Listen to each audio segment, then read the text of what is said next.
मेरे पास एक ही mutual fund के 2 फोलियो हैं, क्या किसी तरीके से उन्हें मर्ज कर सकते हैं? प्रमोद सिंह जी ने ये बी वेल्दी से पूछा है। यहाँ तो सिर्फ 2 है, कई बार तो एक ही फंड हाउस की एक ही स्कीम में इन्वेस्टर हर नया इन्वेस्टमेंट नए फोलियो के तहत कर लेते हैं, जिससे बाद में उनका काम बढ़ जाता है। पोर्टफोलियो में फंड 4 होंगे लेकिन फोलियो नंबर्स 14 और बहुत सारे फोलियो होते हैं ना, तो फिर ट्रैक करना मुश्किल हो जाता है कि किस में क्या है, कितना है। एग्जिट या स्विच करते समय बहुत ही उलझन हो सकती है। आगे बढ़ने के पहले मैंने आपसे ये तो पूछा ही नहीं कि फोलियो क्या होता है, आपको पता है? चलिए, अगर पता है भी तो एक बार और सुन लीजिए। जब आप किसी म्यूचुअल फंड में इन्वेस्ट करते हैं तो आपकी इन्वेस्टमेंट को ट्रैक करने के लिए एएमसी यानी कि म्यूचुअल फंड कंपनी आपको एक नंबर देती है। ये नंबर बेसिकली कैसा होता है, जैसा कि बैंक अकाउंट नंबर। तो इस नंबर से आपके इन्वेस्टमेंट की सारी डिटेल्स जुड़ी हुई होती हैं, तो आपके लिए ट्रैक करना आसान होता है कि आपका निवेश कहाँ पर है और उसके अंदर क्या क्या चीज़ें हैं। तो क्या फोलियो मर्ज हो सकता है? जवाब है हाँ।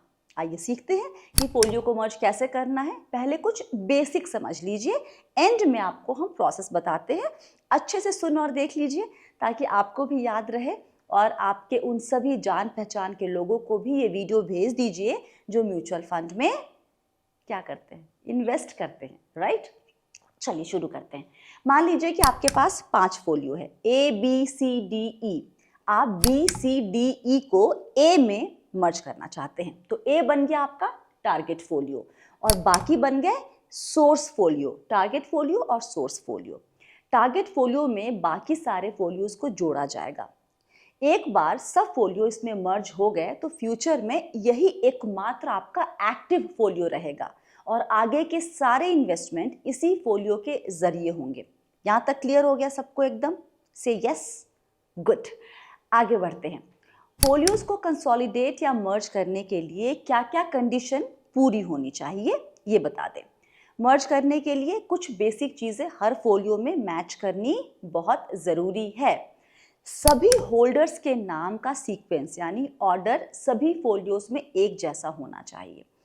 सभी होल्डर्स का पैन नंबर सेम होना चाहिए। इन्वेस्टर का टैक्स स्टेटस सेम होना चाहिए। ये सब आप लिख लीजिए। होल्डिंग मोड सेम हो, जैसे कि सिंगल है या जॉइंट है या फिर ईदर और सर्वाइवर। ये सब सारे फोलियोज में सेम होना चाहिए और सारे फोलियोज नॉन डीमैट यानी एसओए होने चाहिए। अगर कोई एक फोलियो किसी भी एक कंडीशन को फुलफिल नहीं करता है तो क्या होगा? अगर कोई फोलियो इनमें से किसी भी एक कंडीशन को फुलफिल नहीं करता है तो उसको छोड़कर बाकी जो मैचिंग फोलियोज हैं उनको कंसोलिडेट यानी कि मर्ज कर दिया जाएगा। जो फोलियो क्राइटेरिया मैच नहीं करेगा उसे मर्ज नहीं किया जाएगा और इसके बारे में इन्वेस्टर को बताया जाएगा। अगर किसी सोर्स फोलियो जैसे बी सी डी ई में SIP, STP या SWP चल रही है तो ऐसे फोलियो को कंसोलिडेट नहीं किया जाएगा। मतलब जिसमें कोई एक्टिव SIP, STP या SWP हो वो बाहर रह जाएगा। लेकिन अगर टारगेट फोलियो में SIP, STP, SWP चल रही है तो कोई दिक्कत नहीं है। अगर BCDE फोलियो में बैंक डिटेल्स, कॉन्टैक्ट या फिर नॉमिनी डिटेल्स टारगेट फोलियो यानी कि फोलियो A से अलग हो तो तब भी कंसोलिडेशन हो जाएगा। लेकिन ध्यान दें, मर्ज होने के बाद सिर्फ टारगेट फोलियो की डिटेल्स को ही मान्य माना जाएगा। कंसोलिडेशन में कितना समय लगता है ये पूरा प्रोसेस? कंसोलिडेशन का टर्न अराउंड टाइम है T+10 वर्किंग डेज यानी कि रिक्वेस्ट मिलते ही 10 कामकाजी दिनों के अंदर प्रोसेस पूरा हो जाता है। कंसोलिडेशन के बाद अगर कोई लेन देन करना हो तो सिर्फ टारगेट फोलियो नंबर का ही यूज करना होगा। ये रही बेसिक डिटेल। अब सवाल कि कैसे करें? सबसे आसान तरीका बताते हैं। MF सेंट्रल पर लॉगिन करें और सर्विस रिक्वेस्ट पर क्लिक करें। आपको ये सारे ऑप्शंस यहाँ पर दिखाई दे रहे हैं ना स्क्रीन पर, लेकिन आपको जाना कहाँ पर है? कंसोलिडेशन ऑफ फोलियोज पर। यहाँ पर आपको फंड हाउस चुनने का ऑप्शन आएगा। मैंने चुना आदित्य बिरला फंड हाउस। उसमें आपको दिख रहा है कि 3 फोलियोज हैं।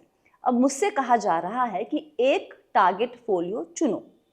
एक टारगेट फोलियो चुनते ही ये जो मैसेज आपको दिख रहा है ये पॉपअप होता है। जिसके बारे में मैंने आपको पहले ही बता दिया है, एक बार फिर भी पढ़ लीजिए।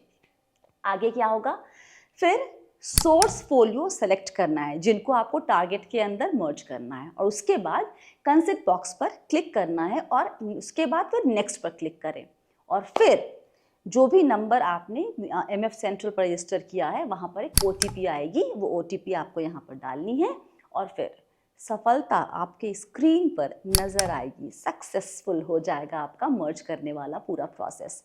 MF सेंट्रल के जरिए करेंगे तो प्रोसेस थोड़ा आसान हो जाता है। कैंप्स पर ऑनलाइन सबमिशन का ऑप्शन हमें नहीं दिखा, वहाँ फॉर्म फिल करके प्रिंट लेकर जमा करना पड़ता है। फंड हाउसेस की वेबसाइट पर भी फोलियो कंसोलिडेशन फॉर्म मिल जाएगा, जिसे भरकर आपको फंड हाउस के रजिस्टर्ड ऑफिस में जमा करना होगा।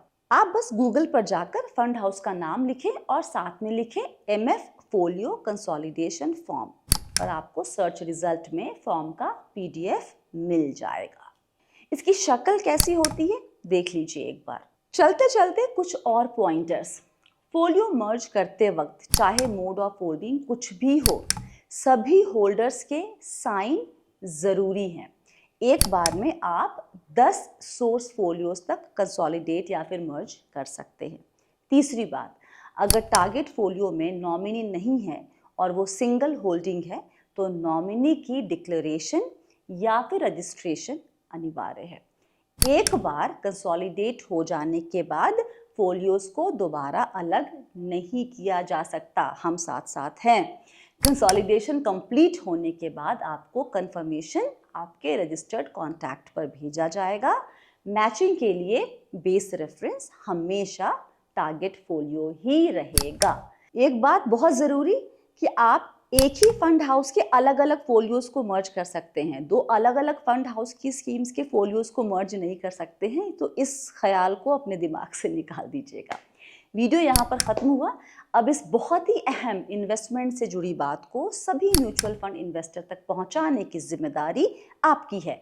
शेयर टैब जो लिखा हुआ है उस पर क्लिक करके लिंक कॉपी करके सभी दोस्त, फैमिली ग्रुप्स, फ्रेंड ग्रुप्स को भेजिए।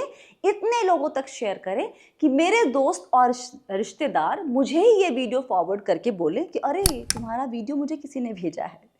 वक्त देने के लिए बहुत बहुत शुक्रिया। सवाल, उलझन हमारे व्हाट्सएप नंबर और ईमेल ID जो कि आपके स्क्रीन पर आपको दिख रही है वहाँ पर भेज सकते हैं। याद रखिए, आप है मेरे रानी स्वाति के साथ और हम सब है बहुत ही सावधानी और समझदारी के साथ अमीर बनने के सफ़र पर।